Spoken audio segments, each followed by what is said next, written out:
Hi there, I'm Coach Kenneth, and in today's video I'm going to be talking about how to be her Superman. So I really believe that most guys would love to be a superhero to their woman. They always want to feel like they can protect her, that they can save her. And not that you ladies need protecting or saving, but yeah, I know you're all strong, independent women, but a man likes to feel like he can make his woman feel safe, like he's got her and he can protect her, and that's what he wants to be to her. We just don't know how to do it.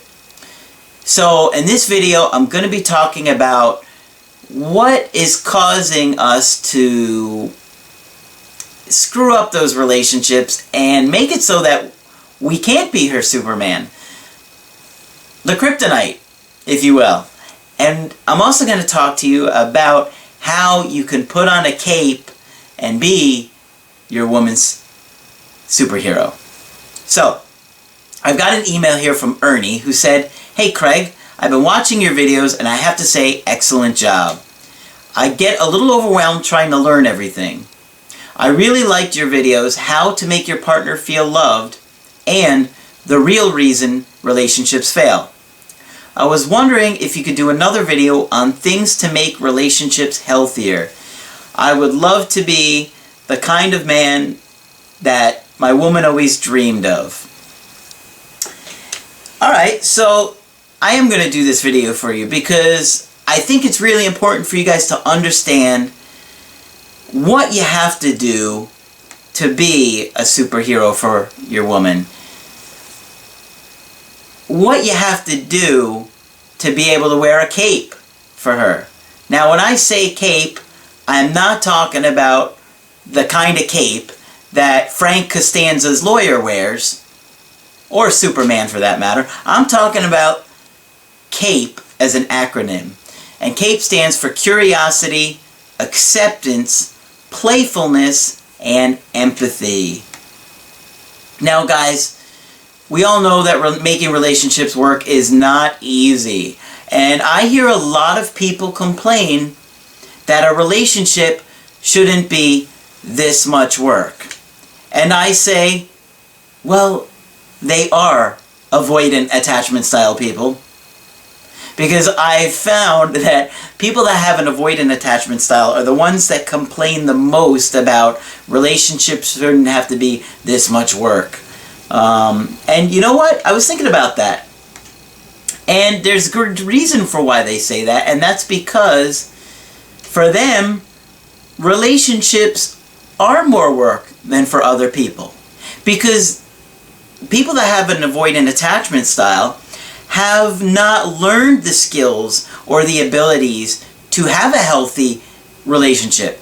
They've spent their life, dealing with people that, maybe ignored them, abandoned them, abused them, neglected them. They didn't communicate well.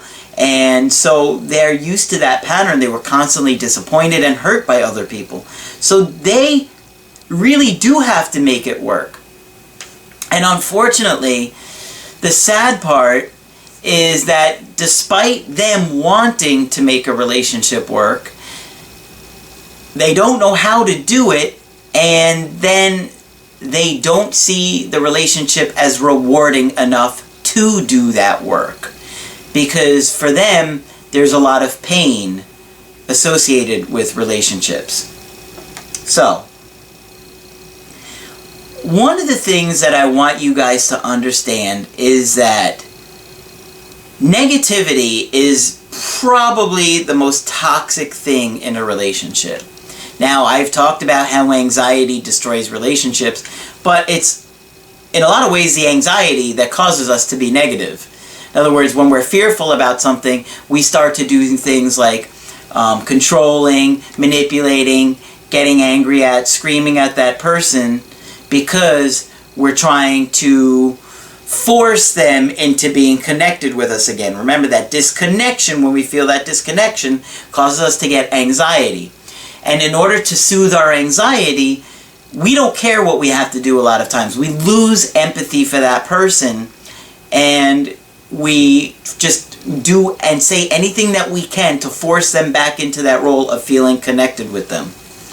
And if you think about the word negativity, what does it mean? Negation, right? Anything that you do to another person that makes them feel less than you. Now think about how you're doing that all the time and you're just unaware of it. Anytime that you're critical of something that your girl likes to eat, or a place to go, or an activity she enjoys, or a friend that she has, all of those things are negativity. Negative. You're negating her. When she has an opinion and you, oh God. Or she tells a story that you've heard 20 times, oh, not that again. That is going to make her feel less than you. Why? Why do we do this? Well, I think it has to do with our own ego. And we see other people's otherness as a threat to our own ego. And it's very difficult to accept other people's opinions and values that are different than yours. But you have to. And when you can, it's very freeing. You're going to feel like a weight has been lifted when you can accept the other things about your partner that maybe you don't like or enjoy, but you just accept that that's part of them. Because when you give up trying to control all of those things about them, it makes them feel free. And that's what you want. You want to make your partner feel free in a relationship. You want to feel free. You don't want her to insult you or your opinions, do you? I mean, it's a terrible feeling, so don't do that to them. And you're probably doing it a lot more than you realize. And you know, I've read books and watched videos on how when our ratio of positive to negative gets thrown off, it really sends the relationship in a tailspin. And you want to be in a 5-to-1 positive to negative ratio. In other words, 5 positive things to 1 negative things. Now here's the tricky part. You may see the 5 things as positive, but if your partner doesn't, they don't count.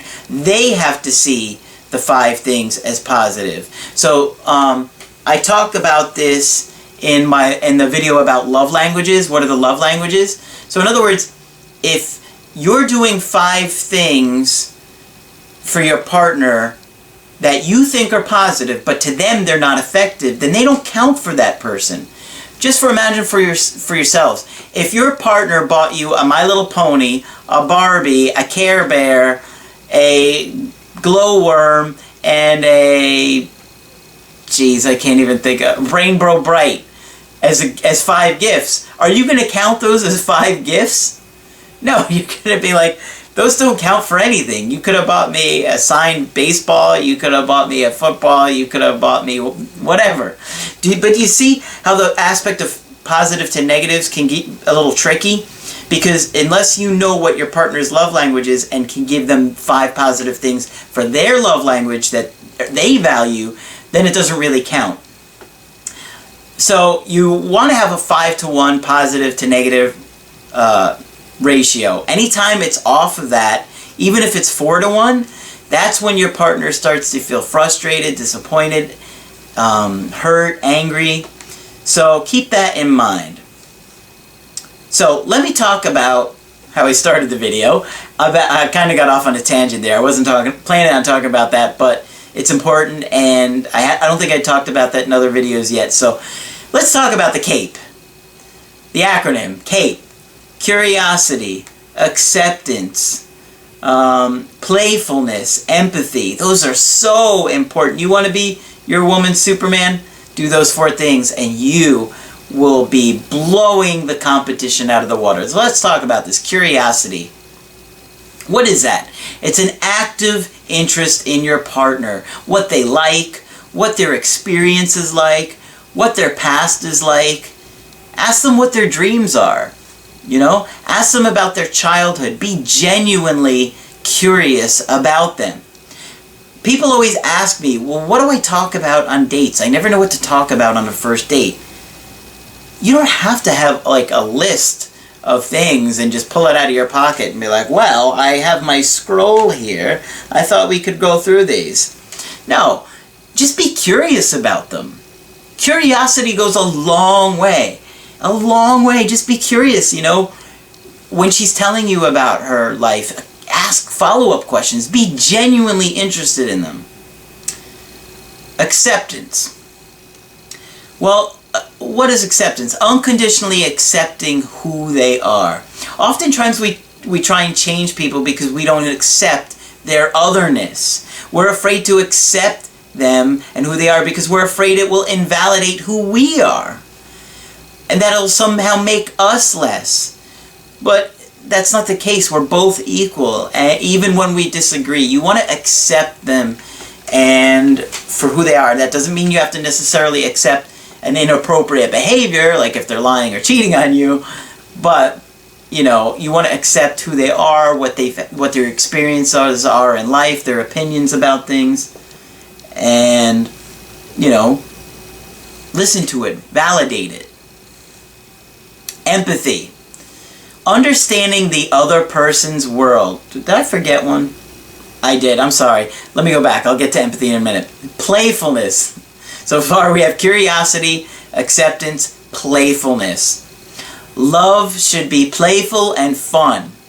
Now, a lot of times when we aren't playful, it's because we haven't had our needs met. When we've been neglected for a long time, it's depressing. It's frustrating. And so we have a hard time finding joy in being playful with things. But the more you can play, the healthier your condition and the healthier the relationship. Playfulness and having a sense of humor is a great quality to help you through all those difficult times in a relationship. Last but not least, actually this is probably the most important, is empathy. Understanding the other person's world, what they're experiencing, putting yourself in their shoes. And this is what I talk to you guys about a lot. When your woman comes home and she tells you about problems with her boss, she doesn't want you to fix her problems. I know this is really hard for us guys to get. She wants you to listen. She wants you to be present with her. Okay? She wants you to be empathetic towards what she's going through, that experience.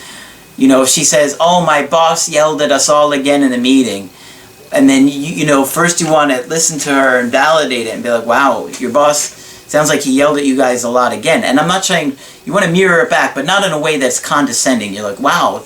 And then you could be like, validate it and be like, you must have been really upset getting yelled at by this guy again. This is like the third time he's done it in a month. She'd be like, yeah, I'm really upset about it. And then you want to provide empathy. Wow, you know what? If my boss was screaming at us in a meeting like that, I'd be embarrassed and I wouldn't want to go back to work. I wouldn't trust this guy. I wouldn't talk to him. And really put yourself in their shoes. It goes a long way, guys. A long way in a relationship. And this goes for you too, ladies. You have to do the same thing for your man. Empathy is critical. You want to be empathetic towards what's going on in your partner's world, what's going on in their life. And a lot of times, when we get anxious, we lose our ability to be empathetic. We become self-absorbed when we're anxious. So it's really important to be aware of what triggers your anxiety and what makes you anxious. Because when you're anxious, all you're focused in is on your needs, your world, and making that anxiety go away, right? And so you forget about what your partner is needing. For example, if your partner feels a little bit smothered by you and they say, I need some space, what happens? That triggers your anxiety, and now your world is just all about soothing your own anxiety. So what do? You try and smother them more. You've lost the ability to see what they're saying and their needs, and you're all focused on your own. You're so self-absorbed. And then you just are using this person as an object. You're not seeing how you're having an effect on them or their world or anything that they're needing from you. You're just using them. And it's like a transaction. And when you do that, the relationship is going to quickly fall apart because you're now using this person. You're not being there for them. You're not supporting them. You're not allowing them to open up to you. Whatever. There's going to be a lot of damage and hurt that comes along with not being able to be empathetic towards what your partner needs. Because sometimes what your partner needs is the exact opposite of what you need, right? And that's the challenge, is that when your partner's saying they need something like space and you want the exact opposite, what do? Well, you have to learn to soothe your own anxiety and calm yourself so you can allow them to have what they need as well in the relationship. It's a difficult balance. So, if you like this video and you'd like to see me talk about it in future videos, put a like on there, leave a comment. I read them, I check them. I want to know what you guys are interested in. I do look for your guys' feedback on that. Now, when you want to get my help personally, go to my website, askcraig.net, and sign up for the coaching option that works best for you. And be sure you subscribe because I post videos Monday through Friday. I'm Craig Kenneth, and I will talk with you soon.